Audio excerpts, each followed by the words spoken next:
Merci de nous rejoindre, nous sommes toujours en direct du plateau de la Clusa au sommet du digital et j'ai l'immense plaisir d'avoir à mes côtés Stéphane Ville. Alors Xavier, ça va très mal se passer. Ça va très mal se passer aujourd'hui.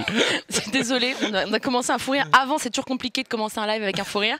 Stéphane Ville, vice-président partenaire stratégique Europe du Sud du Bérol. Bonjour Stéphane, merci d'être avec nous. Et donc Xavier Perret, cumulard chez OVH, plus sérieusement Chief Digital Marketing Officer chez OVH. Merci Laura Jane, c'est ça. Voilà, ça c'est fait. Stéphane, on va commencer avec toi. Je pense que tu es beaucoup plus apte à parler. Absolument. Bon, on va essayer. Alors la question est très simple. À quoi est-ce qu'il faut faire attention? J'ai oublié de préciser évidemment. On va parler des 10 clés de succès pour réussir votre application cloud. Je ne vais pas finir à terminer mes phrases. Bon, très bien, je vais essayer.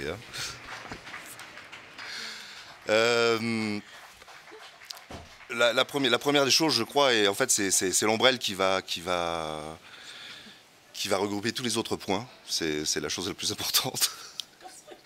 Ça va être la gouvernance. Ça montre l'ambiance des sommets au moins. Là, vous voyez à peu près à quoi ça ressemble. Donc c'est quoi une application cloud? D'abord, il faut revenir un peu sur ce qu'on discute dans les sommets du digital. Finalement, c'est qu'en cette période de transition numérique, on a pas mal d'entreprises qui vont sur le cloud public. Donc c'est une forme de dématérialisation finalement du service d'infrastructure, dont c'est la spécialité d'OVH, qui est l'un des plus grands cloud providers et l'alternative, on va dire européenne sur le cloud.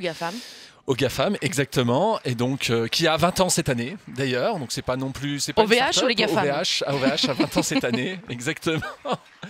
Et donc finalement toutes les entreprises progressivement veulent vouloir bénéficier des bénéfices du cloud. C'est quoi les bénéfices du cloud? C'est la flexibilité, l'innovation, finalement la faculté de pouvoir grandir son application un peu en temps réel, de pouvoir la référencer un peu très dynamiquement. Où avant, finalement, l'application était dans un legacy, donc peut-être parfois directement sur le site de l'entreprise.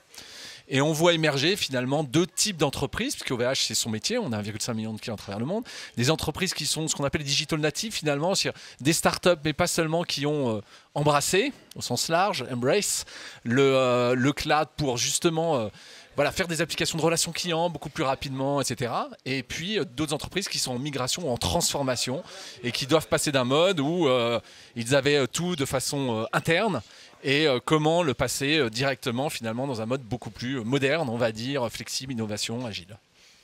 Stéphane, à quoi est-ce qu'il faut faire attention? Xavier a partiellement répondu, quand on accompagne un nouveau partenaire vers le cloud, vers des applications cloud.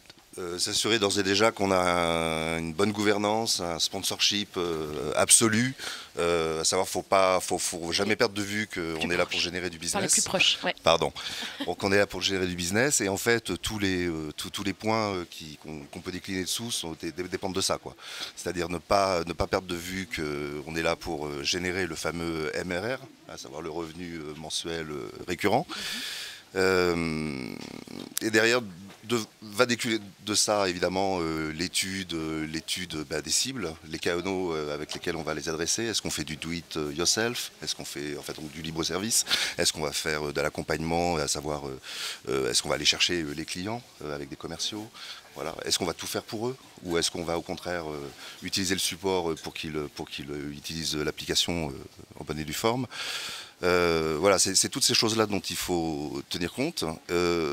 Et puis ensuite, ce qui est très important, c'est évidemment la Customer Journey, la fameuse, à savoir rentrer... Peut-être rappeler pour les gens qui nous regardent et qui ne savent pas ce que c'est, même si ça paraît évident pour vous. Voilà, que le parcours client, que ce soit de l'acquisition, de l'acquisition jusqu'au renouvellement même de son utilisation du service, à savoir que essayer de rentrer dans un cercle qui soit vraiment vertueux, sans friction, avec des relances, avec des bonus, avec un certain nombre d'incentives qui fait que voilà, il va rester fidèle, quoi. On va éviter le...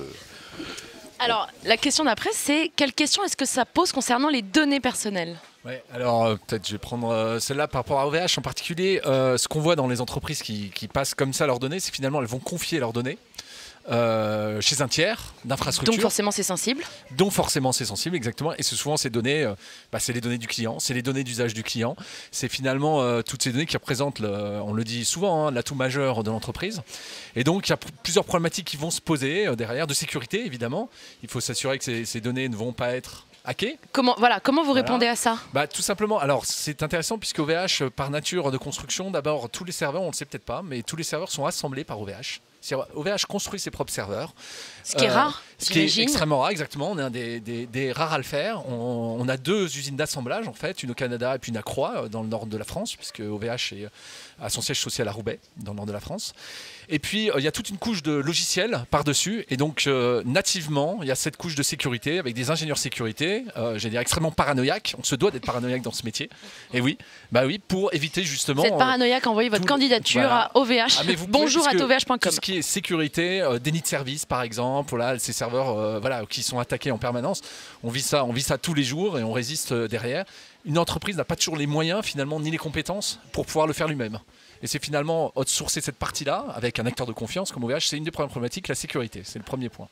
Le deuxième point, c'est la scalabilité, c'est-à-dire s'assurer que son application, si elle a du succès finalement, c'est qu'elle est capable d'orchestrer elle-même ses demandes de ressources et c'est qu'elle ne va pas tomber au moment d'un Black Friday par exemple ou des soldes ou des choses comme ça, ou à l'inverse, qu'elle ne va pas consommer des ressources dont elle n'a pas besoin. Et ça, on oublie peut-être parfois, mais chez OVH en tout cas c'est le cas, ce public-là a cette faculté de pouvoir consommer au mois mais aussi à l'heure et de pouvoir finalement ne consommer que vraiment, ne payer que ce qu'on consomme. À la mesure et pas... À la mesure exactement, et c'est la nature finalement d'une application cloud, c'est qu'elle est erratique, c'est qu'elle dépend d'une audience et qu'elle peut avoir des pics qu'il faut être sûr d'absorber parce que ces pics s'ils ne sont pas absorbés finalement c'est des ventes en moins par exemple et puis à l'inverse de ne pas payer finalement des ressources complètement dédiées qui ne seraient pas nécessaires pour cette application. Est-ce qu'il y a des secteurs qui doivent être plus vigilants que d'autres et que vous accompagnez de manière peut-être plus poussée? Alors nous, on a des secteurs qui sont plus sensibles finalement à la problématique des données personnelles. Les banques, les retailers aussi, enfin tous les gens qui ont des données clients finalement. On a la réglementation RGPD qui impose aussi un certain nombre de choses, qui fait qu'on ne peut pas mettre l'ensemble de ces données clients chez n'importe quel fournisseur et que...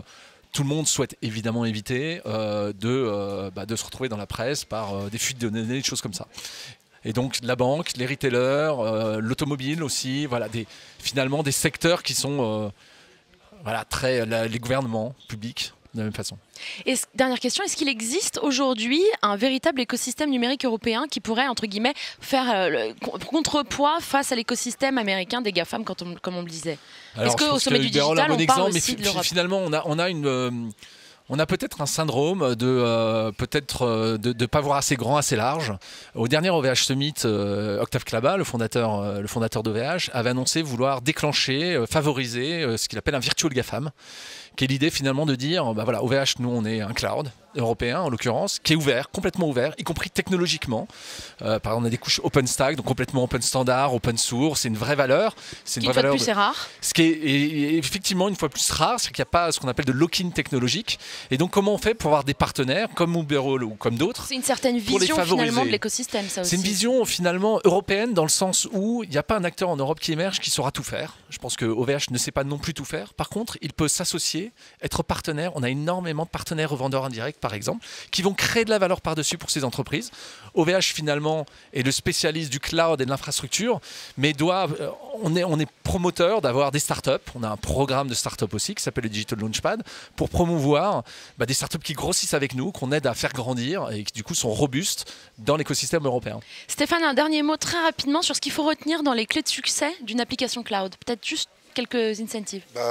Oui, le parcours client, très important. L'intégration aussi de la solution. Il faut que ce soit en parfaite adéquation avec le système de facturation, typiquement. Le CRM, il faut que ce soit vraiment sans friction, de manière à pouvoir proposer aux clients la meilleure expérience, quoi. Ça, c'est indéniable. Et puis, rentrer dans ce cercle vertueux de monitoring de l'innovation, quoi. C'est-à-dire ne pas rester sur ses succès, simplement aller toujours remettre en cause comment ça se passe, pouvoir rentrer dans un cercle vertueux, améliorer à chaque fois le service, essayer des choses, il faut tenter. Voilà, c'est un labo.